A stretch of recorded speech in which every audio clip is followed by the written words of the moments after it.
মৰমৰ ছাত্ৰ-ছাত্ৰী ৭ নম্বৰ অংকটো চোৱা। হৰণ কৰা। আমাক হৰণ কৰিবলৈ কোৱা হৈছে যে ৭ নম্বৰ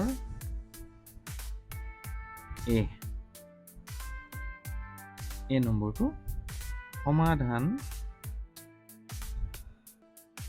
আমাক কিমান দিয়া আছে? -8/15 হৰণ 3/-26 আমাক হৰণ কৰিব কৈছে। এতিয়া চোৱা, হৰণক আমি হৰণ কেনেকৈ কৰিম চোৱা। -8/15 ঠিকে আছে, এইটো ঠিকেই পাতিম।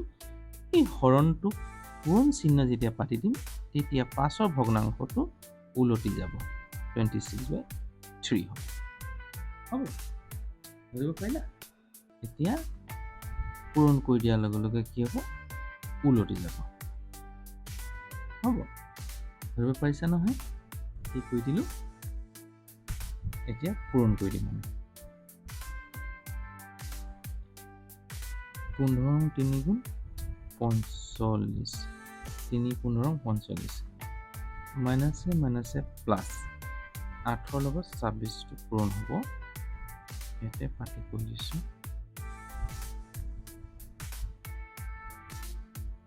8 6 গুণ 48, 4 কৰিলে 8 2 গুণ 16, 16 4 20, 208। এইটো ইয়াৰ উত্তৰ হ'ব। প্ৰথম নম্বৰটো। বি নম্বৰটো কি দিয়া আছে? বি নম্বৰ দিয়া আছে সমাধান আমাক 2/3 হৰণ কৰিবলৈ কৈছে। হৰণ চিহ্ন পাতিম, -7/12 হ'ব। এতিয়া আমি কৰিম 2/3, এই হৰণটোক পূৰণ লিখি দিম যেতিয়া উলটি যাব। 12টো ওপৰলৈ গুচি যাব, -7টো তললৈ আহি যাব। হ'ব, উলটি যাব। এতিয়া চোৱা, ই এবাৰ যাব 3 4 গুণ 12, ওপৰত থাকিব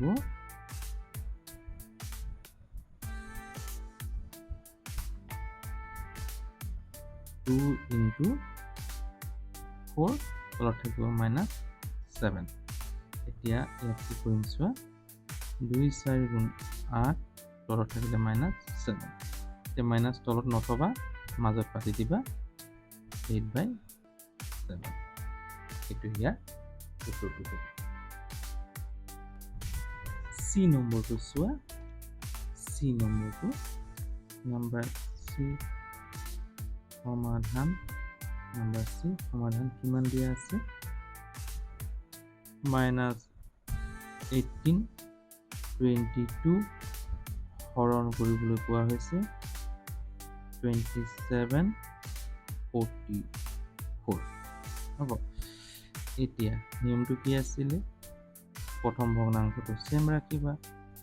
এই হৰণটো যেতিয়া পূৰণ লিখি দিবা, এইটো উলটি যাব, 44/27 হ'ব। এতিয়া চোৱা, 12 যাব দুইটাকে, 22ক আৰু 44ক যাব, কিহে যাব? 11ৰে যাব। চোৱা, 11 2 গুণ 22, 11 4 গুণ 44, বা ই ডাইৰেক্টে গুচি যাব, 2 বাৰ যাব, 2 22 44 হ'ব। ওলাই গৈছিলে 2 গুণ 2 2 গুণ 4, মানে 11 22 হ'ব। 22-এ 44ক 2 বাৰ গুচি যাব। 18ৰে 9 বাৰ যাব, 2 9 গুণ 18, 3 9 গুণ 27, কেইবাৰ যাব? 9 এবাৰ যাব, 18 আৰু 27, 2 9 গুণ 18, 3 9 গুণ 27, মানে 9ৰে 18কো বাৰ গৈছে, 27কো বাৰ গৈছে। একে সংখ্যা যাব লাগিব হৰৰ লগত। তেতিয়া ওপৰত কি থাকিলে? এতিয়া ওপৰত থাকিলে -2 × 2 তলত থাকিলে 3 কিমান হ'ল মাইনাছে মাইনাছ মাইনাছে প্লাছে মাইনাছ 2 2 4 3 হ'ব মাইনাছে প্লাছে মাইনাছ 2 2 4 3 আৰু উত্তৰটো এইটোৱে পাইছোঁ ডি নম্বৰটো চোৱা ডি নম্বৰ অংকটো সমাধান বুলি লিখিবা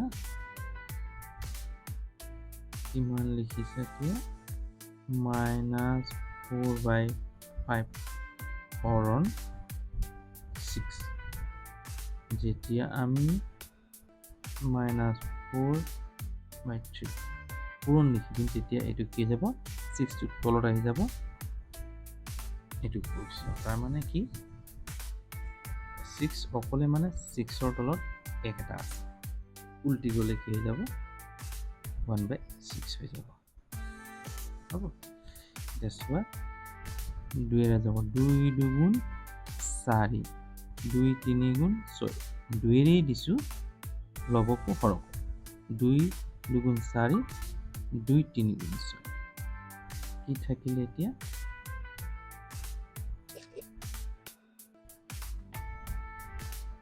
ওপৰত থাকিলে -2 × 1 তলত থাকিলে 5 × 3 মাইনাছে প্লাছে মাইনাছ 2 গুণ 2 5 3 গুণ 15 এতিয়া উত্তৰটো পাইছোঁ ই নম্বৰ অংকটো চোৱা ই সমাধান কি পালোঁ এতিয়া 16/27 নক কিহে হৰণ কৰিব লাগে মাইনাছ ব্ৰেকেট দিবা দেই 8 এই হৰণ চিহ্ন দুটা চিহ্নৰ কাৰণে ব্ৰেকেট দিছোঁ এতিয়া ইয়াত কি কৰিবা 16/27 ইয়াত পূৰণ কৰি দিয়াৰ লগে লগে কি হ'ব উল্টি গ'লে কি যাব -8/1 উল্টাই গ'ল এতিয়া চোৱা 8 2 16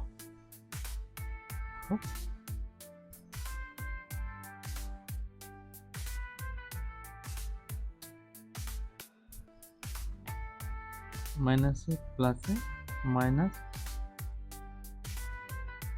মাইনাছে প্লাছে মাইনাছ 27 এগুণ 27 এতিয়া 2 এগুণ 2 এই মাইনাছটো মাজত লিখি দিওঁ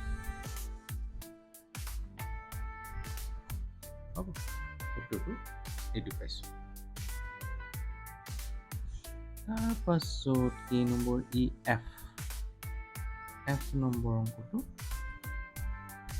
এফ সমাধান এফটো দিয়া আছে -20 হৰণ কৰিব লাগে কিহে কি ভগ্নাংক দিছে 30/17 এতিয়া এফ হৰণ কৰিব লাগে -20 পূৰণ তেতিয়া পাছৰ ভগ্নাংকটো 30 হৈ যাব এই শূন্য কাটি দিয়া হ'ব এতিয়া বেলেঞ্চ কৰি দিয়া সমান পূৰণ হৈ আছে নহয় গতিকে ওপৰত থাকিলে -2 × 17 থাকিলে 3 এতিয়া চোৱা 3 এই শূন্য কাটা যাব হা হৰণ কৰি দিলেই হ'ল মানে 10 2 20 10 3 20 আমি ডাইৰেক্ট কৰিছোঁ শূন্য বেলেঞ্চ কৰি দিলে হৈ যাব 2 17 34 34 মাইনাছে প্লাছে মাইনাছ 2 7 গুণ 14 2 গুণ 2 3 উত্তৰটো এইটো পাইছোঁ জি নম্বৰটো চোৱা জি নম্বৰটো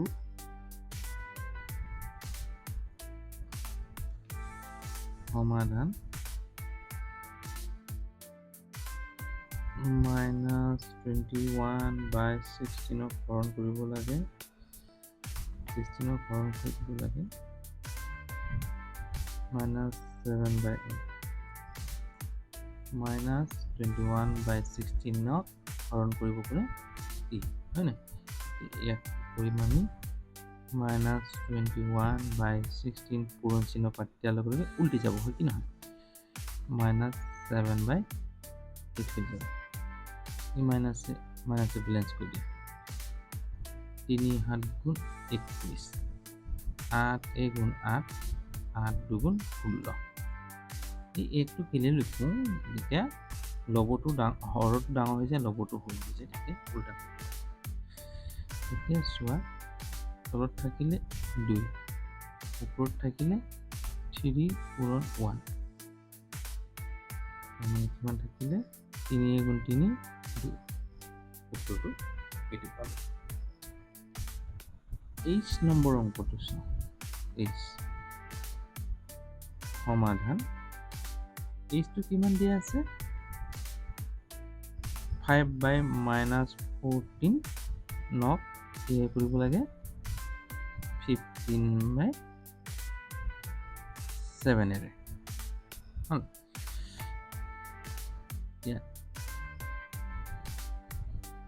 5/-14 এই হৰণটো পূৰণ যেতিয়া লিখি দিম তেতিয়া উলটি যাব, 7/15 হৈ যাব। এতিয়া চোৱা, 5 গুণ 5, 5 3 গুণ 15, 5 দুটাকে কাটিছোঁ। 7 গুণ 7, 7 2 গুণ 14 দুটাকে কাটিছোঁ। তলত কি থাকিলে? -2, -2 into 3, ওপৰত কিমান থাকিলে? 1 into 1,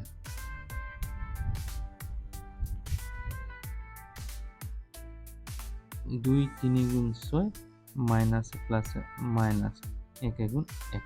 এতিয়া মাইনাছ তলত নাপাতিব, মাজত পাতি দিয়া, 1/6 হ'ব। উত্তৰটো পাইছোঁ। I নম্বৰ অংকটো আইটো কিমান দিয়া আছে? সমাধান -28 81 কিহেৰে কৰিব লাগে? 14/27।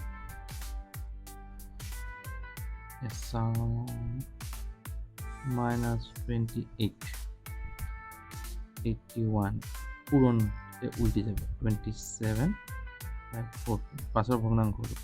এই হৰণটো পূৰণ লিখি দিয়াৰ লগে লগে পাছৰ ভগ্নাংশটো উলটি যায়, তলৰটো ওপৰতো ওপৰ তল হ'ব, হৰ হ'ব, লব হৰ হৈ যাব।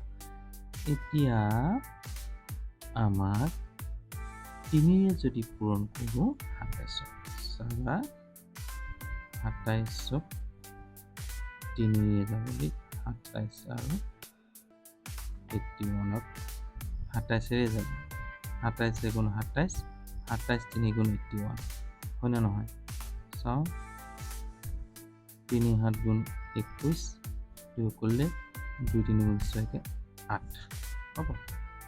27 3 গুণ 81, 27 গুণ 28 হ'ব। তলত এতিয়া আকৌ 14 2 14 28, 14 2 গুণ 28। হৰটো সৰু, লবটো ডাঙৰ, গতিকে ডাইৰেক্ট হৰণ কৰি দিলে একো নহয়। কিন্তু ইয়াত লবটো সৰু, হৰ ডাঙৰ, গতিকে ইয়াত কি হ'ব? দুটা একেই সংখ্যাৰে হৰণ কৰি দিব লাগিব, বেলেঞ্চ কৰি দিব লাগিব। এতিয়া ইয়াত কি হ'ব? তলত থাকিলে 3, ওপৰত থাকিলে -2 into 1। ডাইৰেক্টো কৰিব পাৰা যে 2 গুণ 2 মাইনাছে প্লাছে মাইনাছ। মই এটা ঘৰ বঢ়াই দিছোঁ যাতে বুজি পোৱা। পৰীক্ষাত তোমালোকে ডাইৰেক্ট কৰিব লাগিব, মাইনাছে প্লাছে -2। এইটো পালোঁ আমি উত্তৰটো। শেষৰ অংকটো চোৱা, যিহেতু সমাধান -40/99 নক কিহে হৰণ কৰিব লাগে? -20।